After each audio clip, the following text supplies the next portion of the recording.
Hello and welcome to another of Marty's Matchbox makeovers. Today I'm going to be restoring this Matchbox number 9C Merryweather fire truck. This little beauty was first made in 1959. Let's have a quick look at it. Somebody's had a go at painting this already. It's been well played with. You can see the base is quite worn. The axles have got a bit of corrosion on them. There it says number 9. The window frames are missing. There should be one in the middle from there to there, and there's also a left and a right one that are missing. There's supposed to be a ladder on the roof also, and that has long gone. The wheels have been painted with a lot of silver paint, so I'm going to have to give those a bit of a clean up. As you can see, the wheels are actually glued to the axle with the paint and don't spin freely.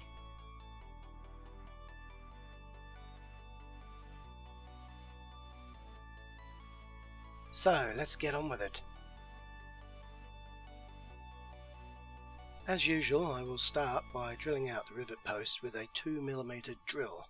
I will then tap the hole to receive a screw, which I will use when I am putting the base back on at the end. Here is the tap that I should be using to cut the screw thread in the hole. I am applying a little bit of engine oil as a lubricant to help with the cutting process. I turn the T-piece to the left and then to the right and repeat until I'm happy with the depth of the cut.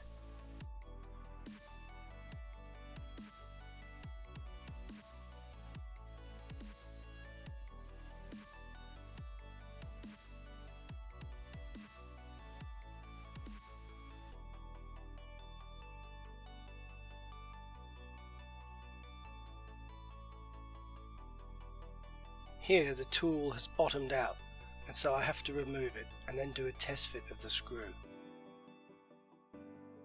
Here is a close-up of the type of screw I'm using. They are domed headed M2 screws, and they are driven in with a small Allen key.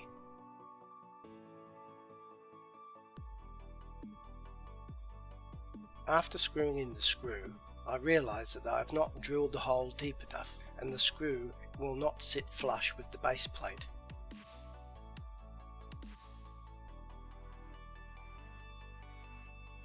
I remove the screw and drill the hole a little bit deeper.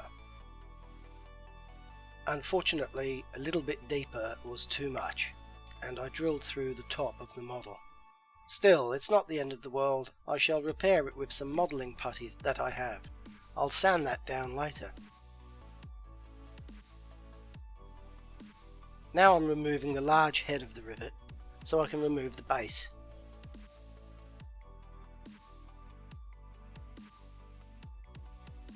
The base is held on by a tab at the front, so to release it you just lift the back up and pull it towards the rear.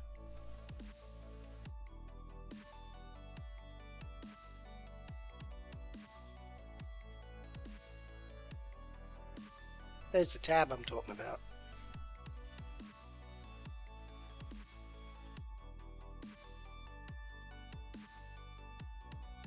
So now I've put some rubber gloves on because I'm going to be stripping off the paint using paint stripper. Before I do that, I'm going to remove the wheels by cutting the axles.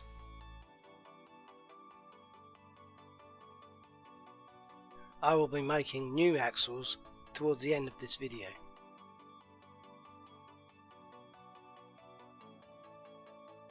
It's time to strip the paint. This is the product I've always used, Poly Stripper. It works really quickly. Just remember to wear gloves if you're going to try this at home.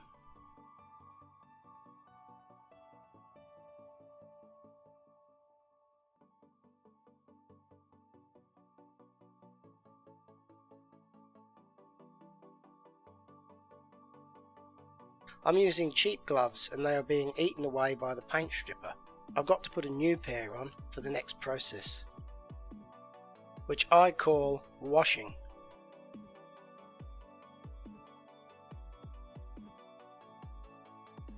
Using a spare toothbrush and a bowl of water, I clean off all the paint that has been loosened by the paint stripper. Some of my subscribers have suggested that I buy an electric toothbrush for this process. but I don't think it's necessary.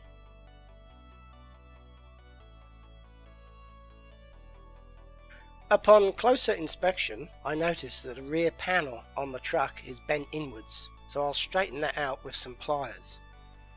I've wrapped some paper tape on the end of the pliers so I don't mark the metal.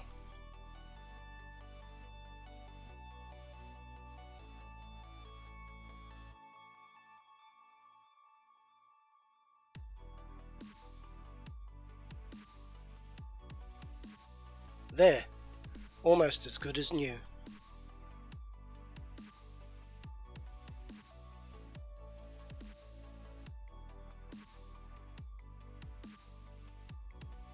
Now let's have a look at some of the detail on this casting. Here we've got footholds for the fire crew to access the lockers. There's also small handles on each door and hinges. You can even see a tiny little door handle. I think this area is supposed to represent a window for the driver's blind spot.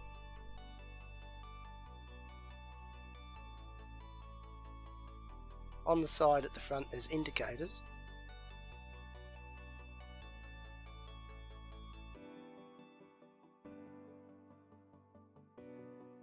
And there's even a tiny little Ford badge right in the middle of that triangle.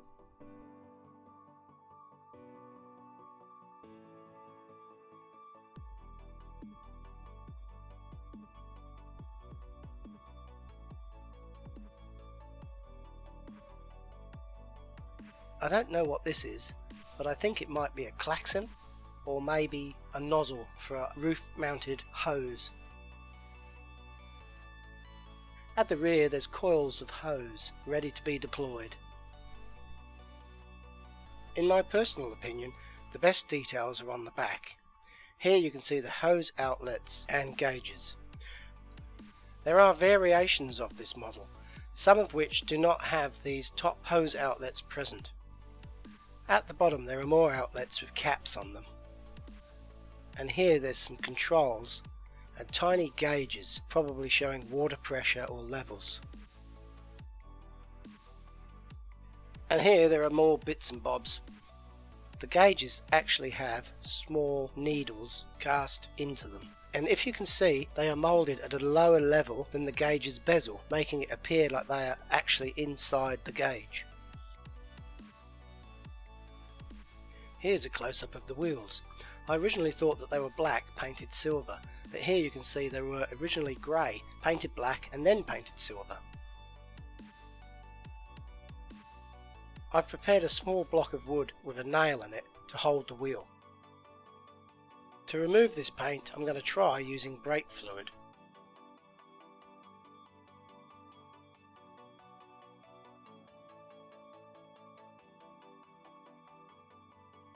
So I repeat the process a few times, but the paint does not seem to want to dissolve. Therefore, I'm going to give it a quick wash and try using some paint stripper instead.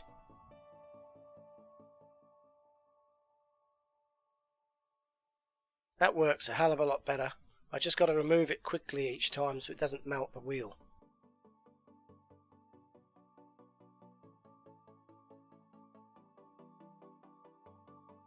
Now I'm going to show you how I make replacement axles using nails. The nails I use are 40mm long and they're 2mm in diameter. They are bullet-headed nails and I use my battery drill and a file in my vise to wear the head down so that it resembles an original axle end. I hold the drill at a 45-degree angle and move it forwards and backwards until I'm happy with the result.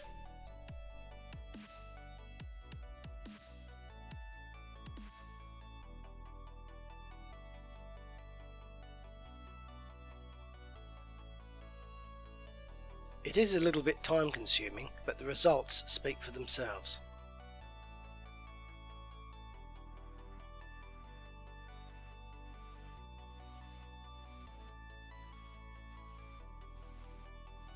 Now I'm running it over some emery paper to give it a nice shiny finish.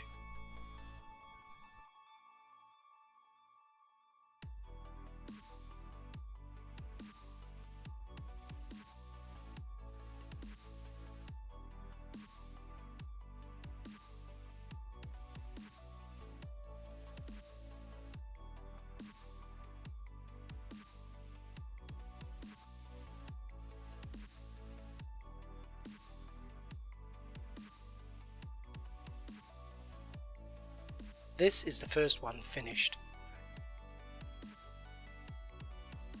Here's a before and after comparison shot. I'm now cutting up cotter pins or split pins to make new pillars for the window. I'm using my baking powder and superglue method as seen in my previous videos to secure the pillars into the window recess. I'm only applying it to the inside to make for a cleaner exterior appearance. I will be cleaning up the exterior of the windscreen by using a small amount of modeller's putty.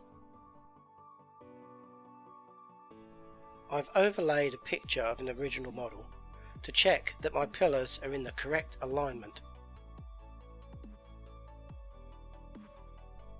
Now I've undercoated the vehicle ready for painting. The undercoat seems to make all imperfections stand out. It's a good time now to check it over for any imperfections. As you can see, the details are beautifully defined. What the? What? So out with the model filler again for a final fix it before the top coat. I'll just put a little dab on here and apply it with a small blade. Then I'll sand it down ready to paint. My reproduction ladder came today that I ordered on the internet.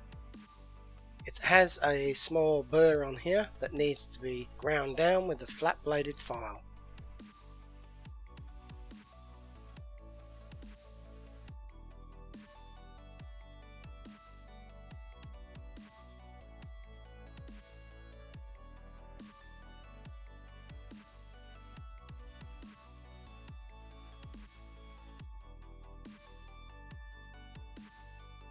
Now I'm going to paint this model fire engine red. I'm using water-based acrylic paints today, diluted with 10 parts paint and 1 part thinners.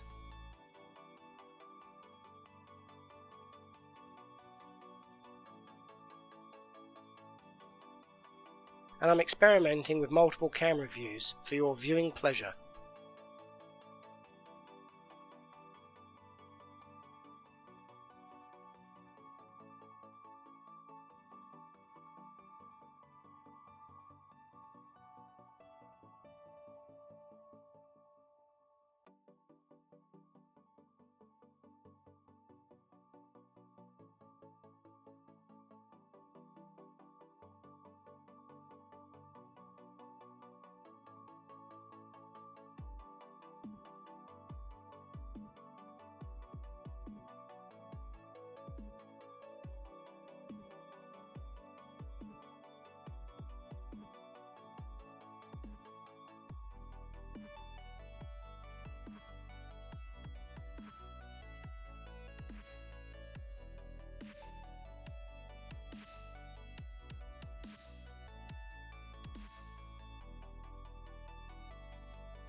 Here's the base of the model that I sprayed earlier.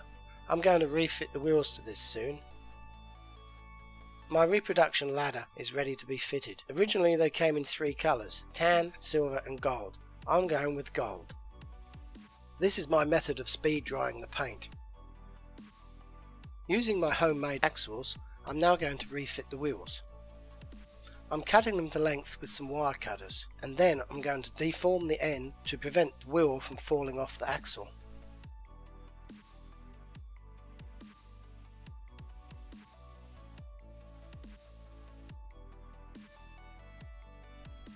To recreate the ends of the axle, I use my drill press. I hold the axle with some long nose pliers and place it on a modified nail. I now use my drill press and another modified nail to deform the end of the axle.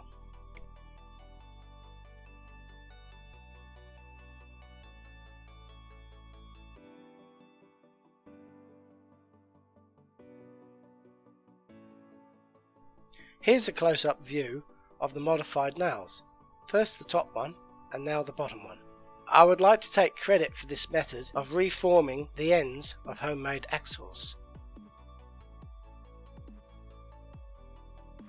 Now some finishing touches on the body. I'm going to repaint the silver highlighted areas, namely the grille, the headlights and the bumper bar.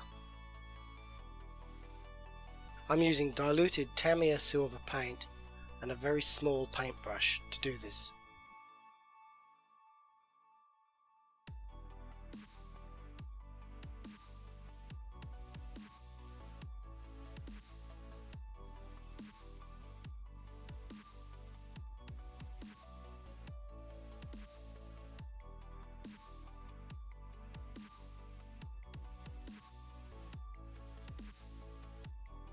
Here's all the parts painted and ready to be reassembled.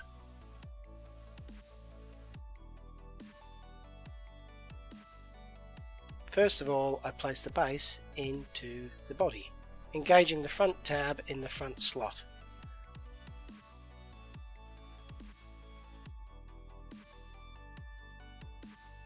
Now I'm placing the button screw into position and tightening it with a small Allen key.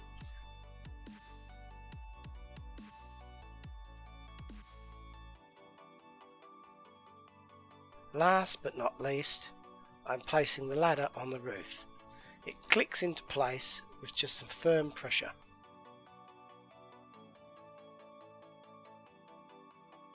This seemingly insignificant restoration used all of these bits and pieces here that I'm showing you, from steel wool to gloves, 12 shot glasses, 16 cotton buds, paints and thinners, primer, paint stripper, and toothpicks, coffee sticks, etc.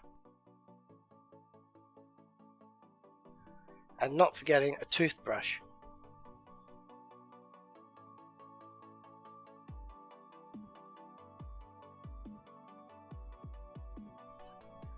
I must admit I was very excited doing this restoration. I actually owned one of these when I was a kid, back in say 1970. I would have been 8 years old. This brought back tremendous memories for me, pushing it around the carpet in front of the coal fire whilst my mother stood by ironing. And now the moment you've all been waiting for, the grand reveal.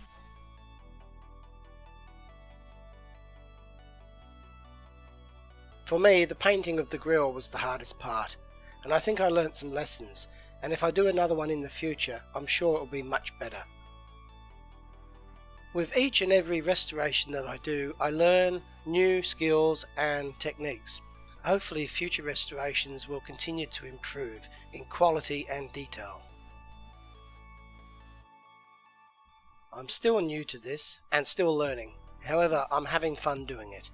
Thank you all for watching, please subscribe, and I will see you next time on Marty's Matchbox Makeovers. Right, finished another one. Martin, what are you doing? Just washing my hands. Okay, I'll see you later. Alright, bye.